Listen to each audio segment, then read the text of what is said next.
Assalamualaikum warahmatullahi wabarakatuh. Alhamdulillah teman-teman ya.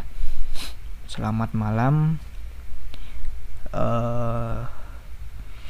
Pembahasan kali ini masih membahas tentang NL ya. NL kekuatan hijau yang sudah menipu banyak orang dengan beberapa manajernya gitu ya.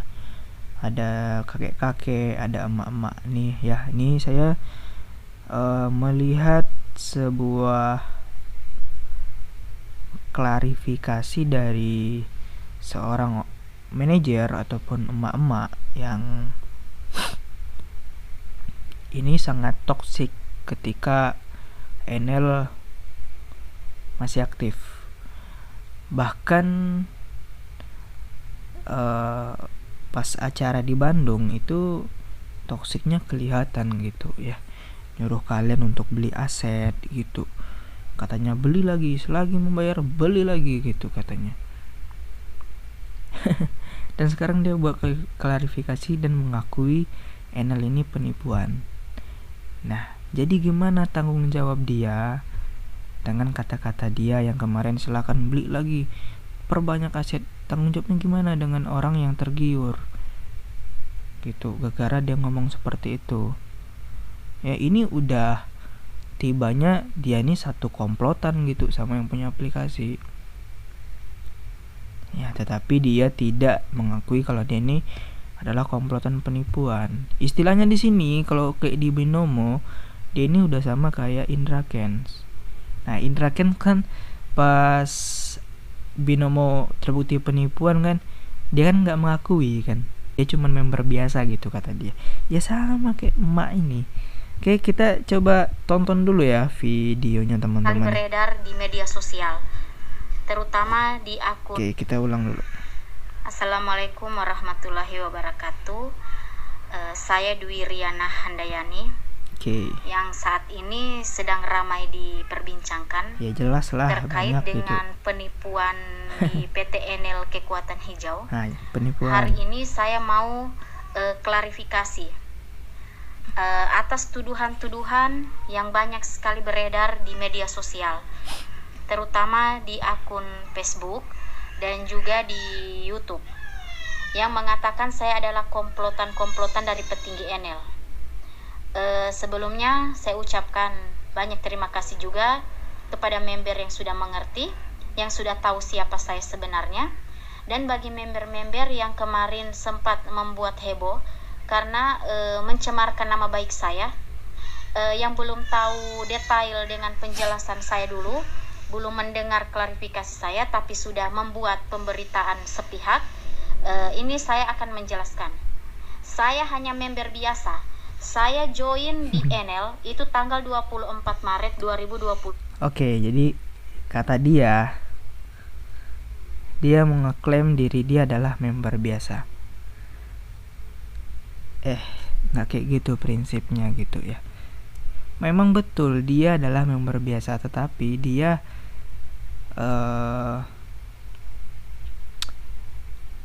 menjerumuskan orang dengan profesi dia sebagai ataupun jabatan dia gitu ya, sebagai manajer gitu, dengan buka kantor gitu ya di Gorontalo. Nah, dengan cara dia gitu ya buka kantor, itu membuat orang itu mau gabung sama dia. Karena orang awam gitu ya, ketika melihat sesuatu flexing, ketika misalnya ibu ini punya uang banyak atau bisa beli rumah, beli mobil dari NL, flexing gitu kan, orang awam itu tergiur ya, tergiur untuk ikut sama dia.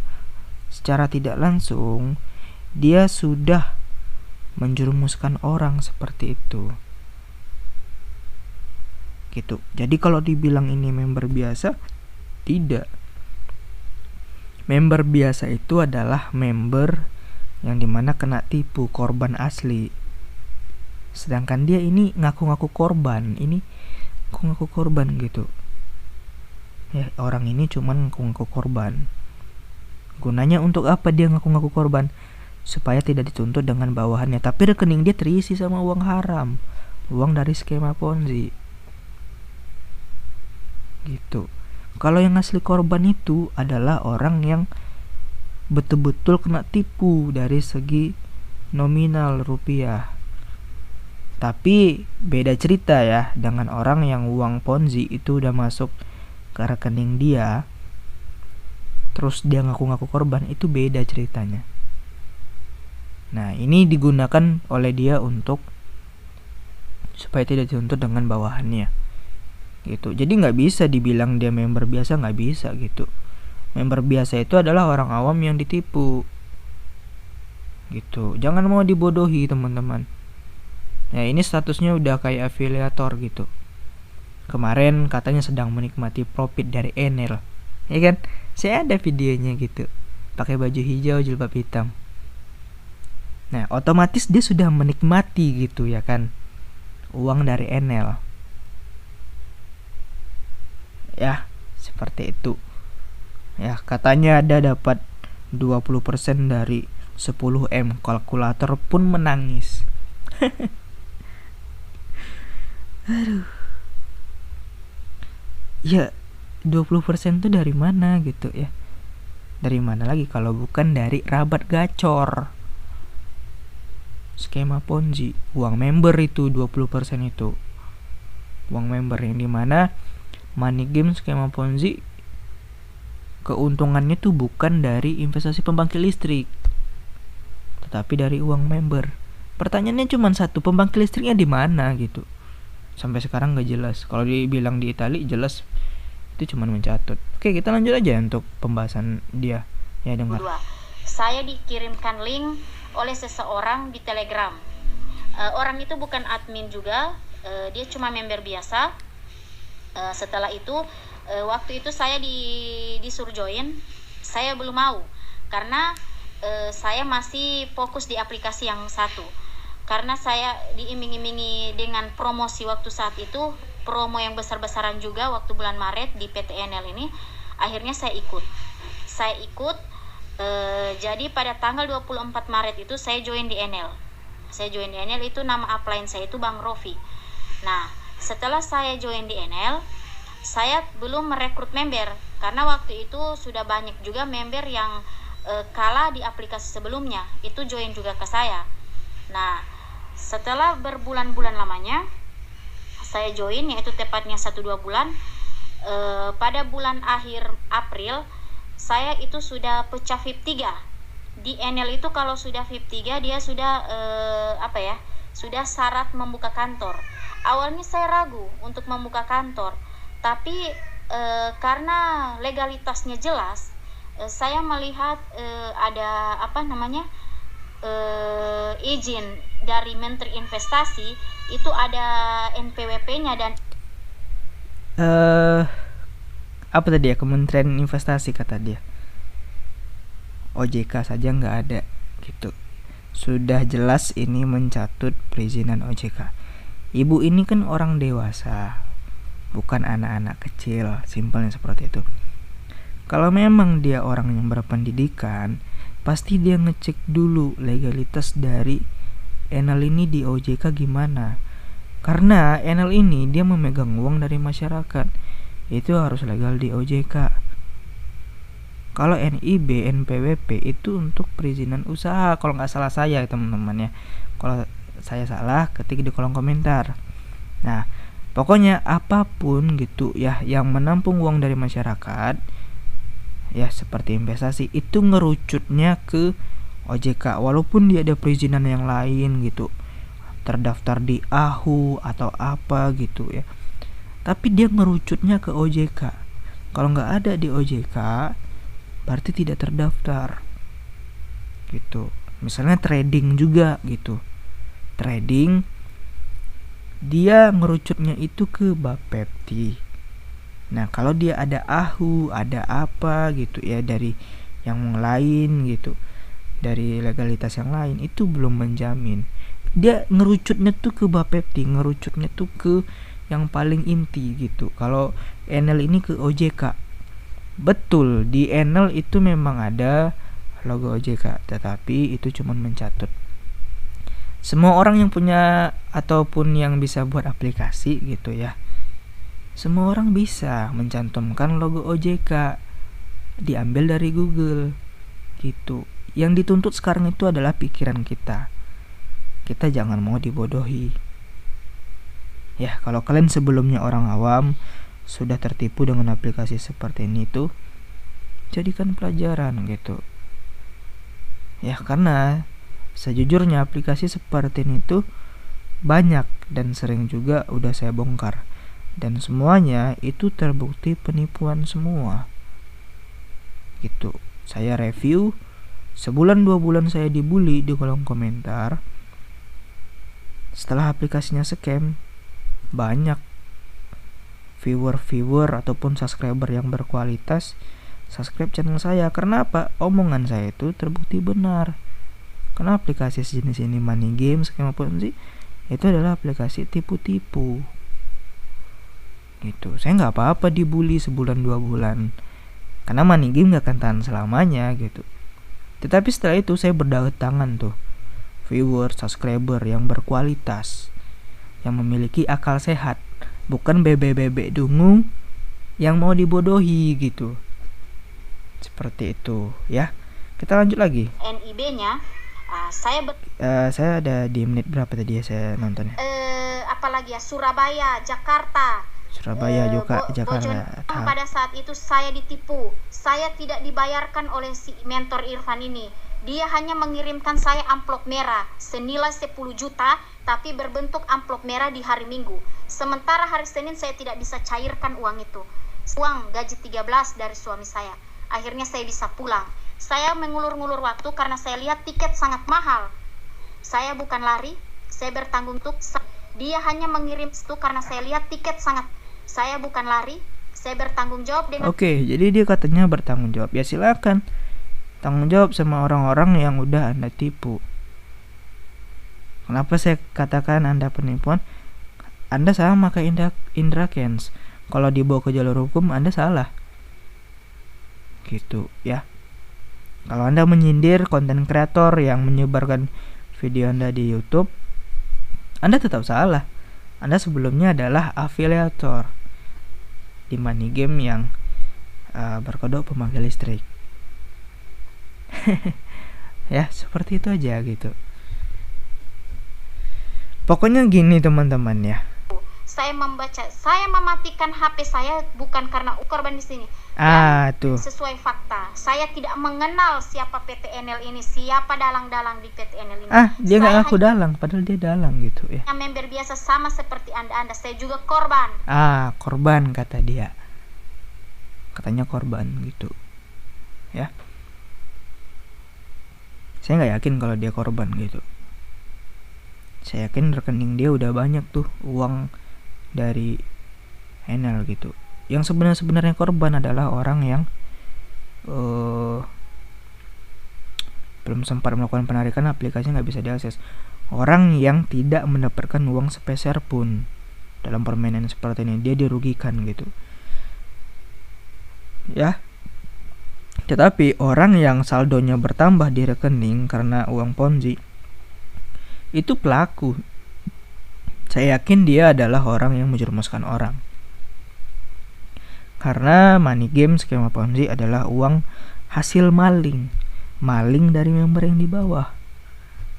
Gitu ya. Oke, jadi terkait dari klarifikasi dari ibu ini, sebenarnya bukan klarifikasi, ini membela diri gitu ya. Pembelaan diri dari ibu toksik tadi, yang dimana ini ada menyangkut hal yang serupa yang terjadi pada ibu ini gitu ya. Polri akui tiap upline di investasi skema ponzi berpotensi tersangka gitu. Ya, yang udah pasti ibu ini pasti tersangka karena dia udah pasti upline. Apalagi manajer pasti punya yang namanya bawahan gitu. Pasti lah, masa manajemen sendiri nggak mungkin gitu.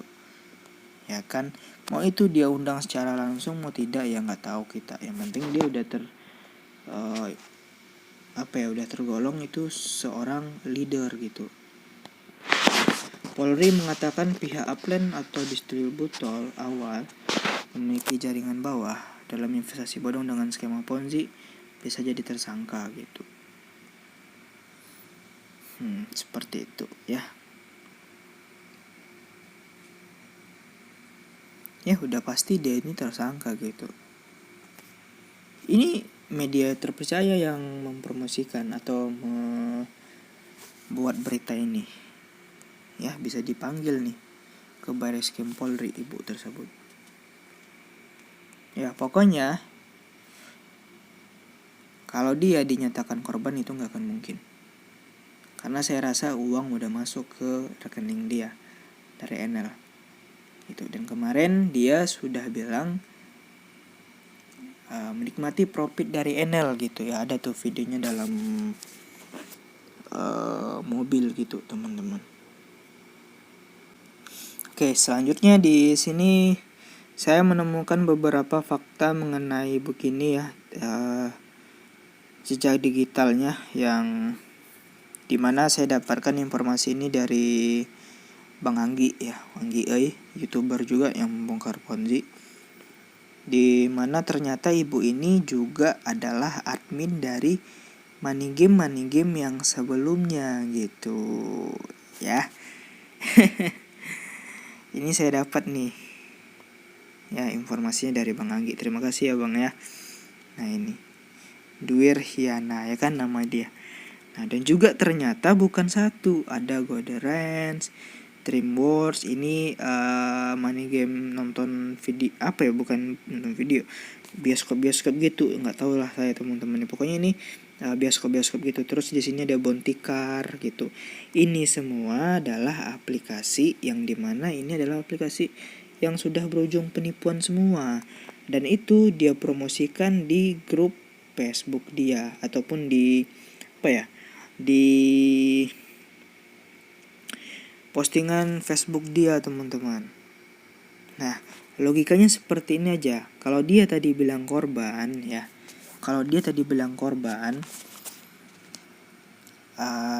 member biasa gitu ya, pasti dia sudah mengetahui yang namanya aplikasi ini bakal berujung penipuan. Karena kan sebelumnya dia sudah main di money game yang sebelumnya. Otomatis dia sudah mengerti kalau sistem di Enel ini bakal berujung penipuan. Tetapi sebelum Enel scam dia selalu menutup-nutupi gitu. Berarti ini bukan member biasa gitu. Member yang sudah pasti tahu ujungnya ini bakal berujung penipuan gitu. Dan menjadi seorang manajer. Nah, menyesatkan orang. Gitu. Inilah ribetnya gitu ya. Kalau kalian bicara tidak sesuai fakta. Gitu. Dia bukan korban. Dia tersangka, teman-teman.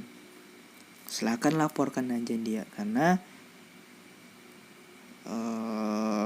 udah pasti dia memakan uang dari Enel dan juga mungkin dari aplikasi-aplikasi yang lain.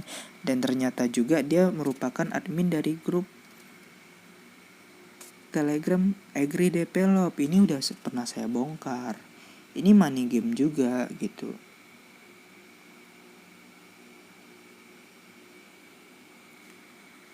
Ya, intinya gitu aja. Terserah sama korban. Kalau kalian merasa dirugikan, silakan dilaporkan. Karena saya tidak korban gitu. Jadi saya cuma menginformasikan konten seperti ini untuk kedepannya gitu ya, supaya kita tidak tertipu dengan money game yang seperti ini. Untuk Ibu Duir Diana atau siapa namanya tadi itu ya, Duir Hiana gitu ya, saya sarankan tobat gitu ya. Sehari-hari makan Ponzi gitu. Menjerumuskan orang tuh gak baik gitu. Hidup gak tenang gitu. Sekarang panik ya kan, panik sekarang kan gitu. Sampai buat klarifikasi, Anda bisa dituntut gitu. Anda bisa membodoh-bodohi bebek dungu di bawah Anda, tapi Anda tidak bisa membodohi saya dengan subscriber saya gitu. Karena di channel ini, yang subscribe channel ini adalah orang-orang yang cerdas, bukan bebek dungu gitu. Channel yang dimana sering mengingatkan untuk orang banyak kalau aplikasi yang kalian jalankan itu adalah aplikasi penipuan gitu. Itu aja sih saran saya untuk ibu, silakan tobat gitu ya. Kalau untuk urusan hukum saya tidak tahu, itu tergantung dari korban ya. Kalau mau nuntut silakan gitu. Pokoknya strategi pura-pura korban ini supaya tidak dituntut sama bawahan, dah seperti itu aja. Mungkin itu saja pembahasan kali ini, semoga video ini bermanfaat. Terima kasih. Assalamualaikum warahmatullahi wabarakatuh.